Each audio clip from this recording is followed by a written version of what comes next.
Mata upo e lima, ua whaamalolo ina na amanu le suria.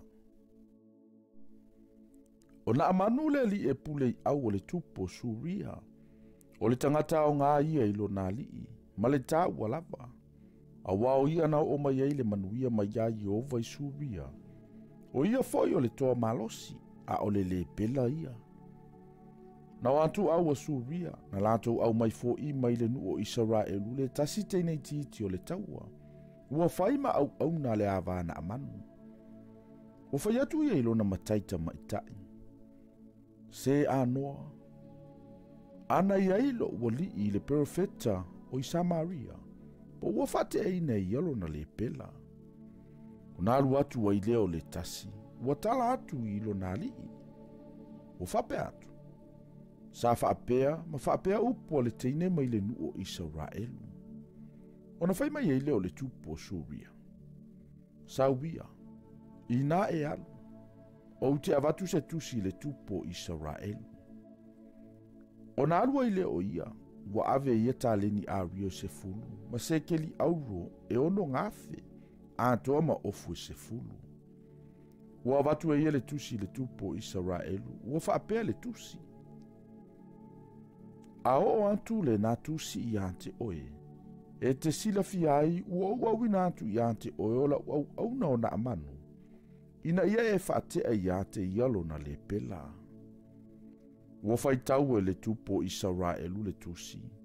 O na sa eile e ia o na ofu ua whapeane. O au ea o le atu e fasioti ma whaaola. Ua awina mai e le nā tangata i ante au. E whaatea se tangata ilo na le pela. I nā mana tu ia. Ma ia utau iloa. Ua sa ile ia se mea e whaalangi ai se taua i a te au. A uala ngona e li sa ia le tangata o le tua. Ua sa e le tupo Israelu o na ofu. O na ave leo le fe au i a te ia ua whape atu. Se a ea le mea ua e sa e ia i o ofu. Ia saulava ia i a te au. O na iloa ile e ia, o loo ia Israelu le profeta. O na saua ile o na amanu mana solo fanua malono no fua fata vale vale. Wa tu mai le faitoto o le fale o Elisaia. O na wina atu le Elisaia o le au na ia te ia ua whape atu. Ina alu ia. Ina ta ele whaafitu i o ritana. O na toe fo ima iei leo lo tino tuai i a te oe. O na e mama idea. O na ita lava leo na amanu, malu e se ua whapean. Whauta, na ou whapea, e sau lava ia i whafo. Ma tu mai ma wala au ile suafo i o valo na tua. Ma talo lo na lima ile mea ua iai le mai. E whate ai ile le pela. E le sili e ona le leo apana ma wharapa. O vai tafe ia o tamaseko, i vai umo Israel. Wau te le ta ele ia, ma o mamai. Ona li liwa ile o ia, ua alu ma le ita tele. A ua whaala talata ane ana au na, ua whaiane ia te ia, ua whapean. Se nai, ana whaiatua le perfeta se mea te le ia te oe. E te le whaia ea. A o le nei, e te le whaia ea ina ua ia whaiatu ia te oe. E te ta ele, e te mamai. O na lui fo ile o ia. Ua fufui whaafitu i o ritana. E tu sama le upo le tangata o le tua. O na foi mai ile o lo na tino tuai. Pe o le tino le tamaititi. Ua mama fo ia. O na foi mai ile o ia le tangata o le tua. O ia mai lanto umasa iante ia. Ua sau. Ua tu mai o na luma. Ua whape mai. Whauta mai. Ua oilo nei le aise atua i le lalolangi uma. Ua nao Israelu lava. O le nei foi. Ia e talia se mea alofa lau au na. Au whai atu ia. O lo so i fua Jehova. O le u te tua u nei i ona luma. O te le talia se mea. O na tawana u maile o ia ia te ia natalia. Au le mawhai lava o ia. O na whai mai ai leo na amanu. Ele fo ina mai ea I lau au auna, ni a venga ele ani whalata se lua. A waile toi whai e lau au auna se taulanga mūpo se isi taulanga I tua ese, na o Yehova lava. A ia whaamangalo mai Yehova I lau au auna I le nei mea.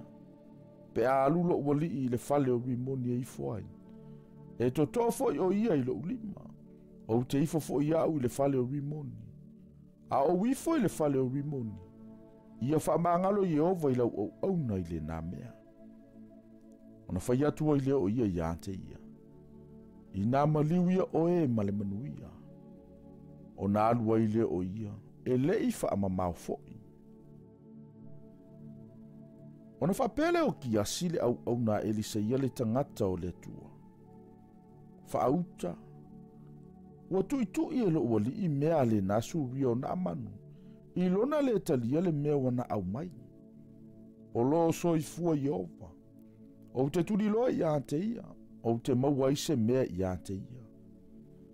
O na tuli loa leo ki asi ana amanu. Wa I loa mai fo I na amanu o ia ua momo e antu I ante ia. O na alui fo leo o ia. I le no fofa ata avale vale whawheta iai I ante ia. O whape mai. Pese a le fe au I te sawai. Ona whai atu le o ia. O te sau. Wa awina mai au e lo wali e whai antu. Whauta. Wo mai nei lava I ante a o taulele ai to olua. O so o le au perfeta. Mai le maunga o e wharaima.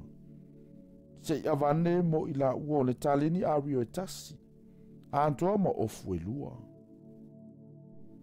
Ona whai mai lea o na amanu. I nā usi tai mai ia. Ia e ave tale ne lua. Wa ia finau mai fo I ate ia. Wa whawhau tale ni a rio e lua I tanga e lua. A antoa ma ofu e lua. Wa tu watu yana au na e to lua. Wa la avea. Wa mua I ona luma. Wa ofo I le maunga. Ona avele e ia o mesa I ate I la ua. Wa tu I le fale. Wana whaafo I antu ia tangata. Ona oa I leo I la ua. Aua urfale antu o ia. Ua tu I luma o lo nali. Ona whai mai leo Elisaia I ate ia. Giasi e. Na e I fea ea. Na tali atu leo ia. E le I alu lava lau au na I se mea lava. Ona whai mai ai leo ia I ate ia. Lua tele io ea ma lo uloto. Ina ua toe fo I mai le tangata na ilona no fua ta whaata avale vale. E whaafeta iai I ante oe. Ona pōnei ea e talia ai a rio, ma talia ai ofu, ma tō olive, ma tō vini, ma mamoe, ma povi, ma au na tane, ma au na whawhine. O le mea lea, o le apipi antua I ante oe mau whanaule le pela o na amanu, I au tūpulanga. O naru ese ele o ia I ona luma, wa le pela lava pei o le kiona.